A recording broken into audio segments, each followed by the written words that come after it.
So theories of production and effectiveness was our group's thing. So I'm going to talk about the style theory. So the style theory was established in 1939 by Lewin, Lippitt, and White. And so this defines leadership as a process of management. So the most influential research on style theory was conducted in the 1960s by Cartwright and Zander, and it focuses on task behavior and relational behavior. So task behavior focuses on increasing productivity, and relational behavior focuses on building team chemistry. So some strengths and weaknesses of the style theory. So task and relational behavior offers a direction for leaders to lead by, and they can learn from past examples. But task behavior maximizes productivity, where relational behavior maximizes team chemistry. So when executed correctly, and there's a proper balance of each, production will be maximized and employees will be happy. So a sound team is kind of like the word used to demonstrate when they both work together. So with a sound team, there's a high relational behavior, and there's also high productivity being done. So there's a commitment to goals, and employees are valid contributors. So a weakness of this is that workers are often viewed as a commodity to increase productivity, and that is not really the best thing.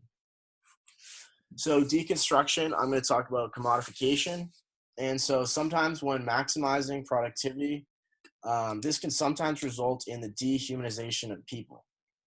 So like in the picture, there's like an assembly line. So think about like a leader giving people a task, and then you're kind of just leaving them to do the task, and you don't really care about how they're feeling or really anything about them. You just want them to get the task done. So that brings me into reconstruction. So this, I'm going to talk about building interest convergence. So we don't live in a perfect society, and people are not robots. So people shouldn't be treated like robots. They should be treated like human beings. And I think a way to fix this is to do like proper team building activities to bring the team together. And I think that when the team's working together, that I think, and that the employees are happy, that production will be better.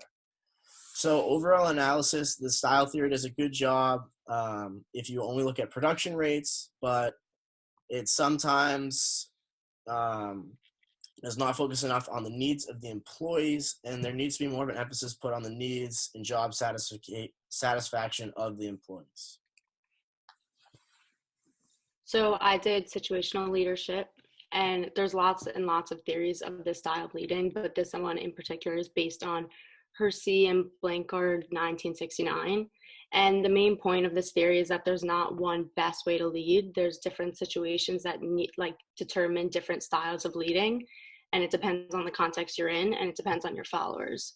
So there are four main ways to lead based off the development levels of your followers. There's directing, which has high directive behavior and low supportive behavior.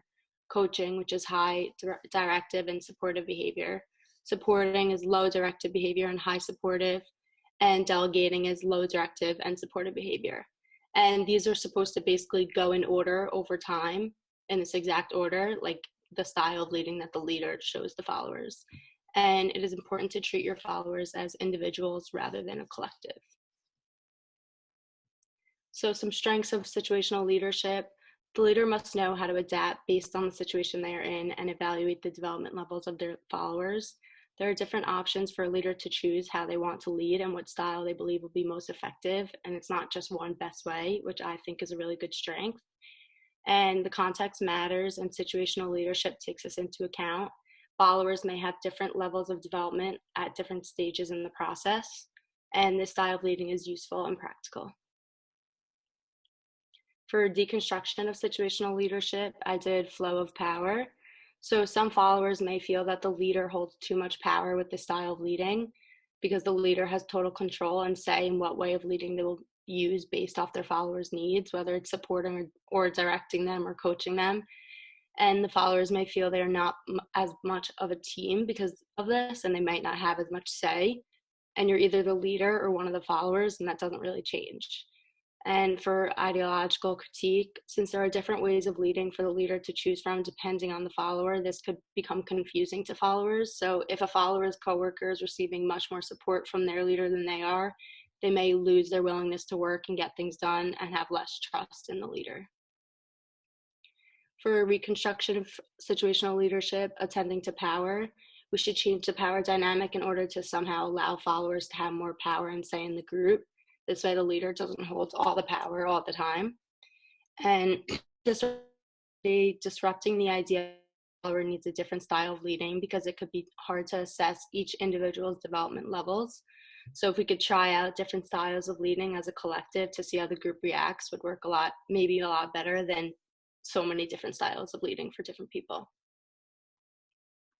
And my overall analysis is that I like this theory because it allows for the leader to choose what style of leading is best based on the context they are in and the development levels of their followers. And this way of leading should be used by those who understand it first and know how to correctly assess their followers before deciding how to lead. Because if a leader doesn't understand how to assess their followers' development levels, they can end up using the completely wrong style of leading, which could backfire. So my theory of leadership was path goal leadership.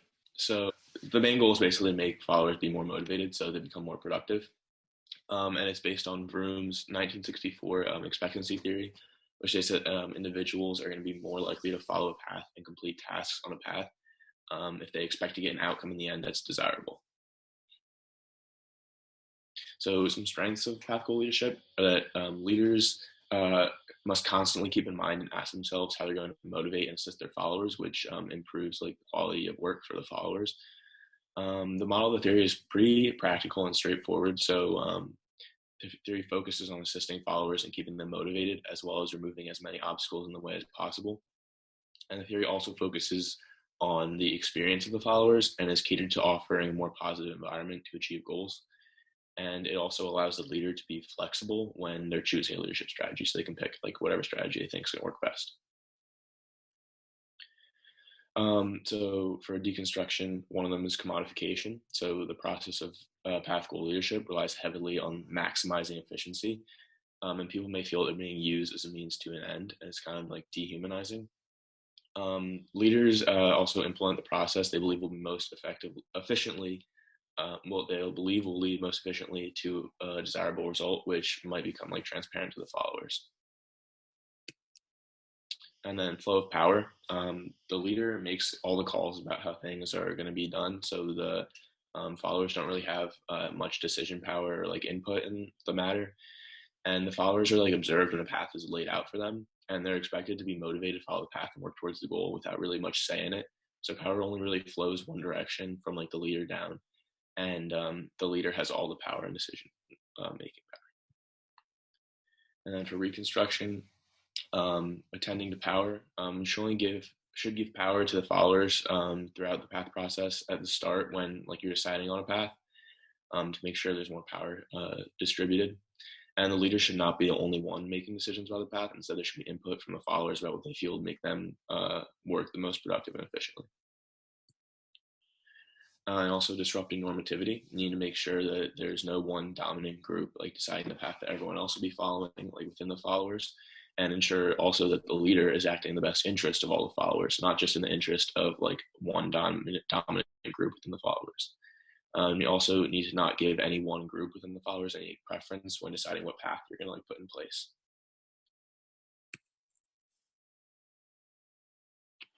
So for the comparison of all our theories combined is that all three theories, the main goal is how to maximize production.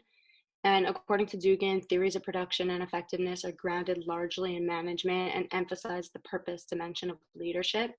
And all of our theories attempt to identify leader behaviors in order to achieve their goal and offer advice on the most effective way of leading.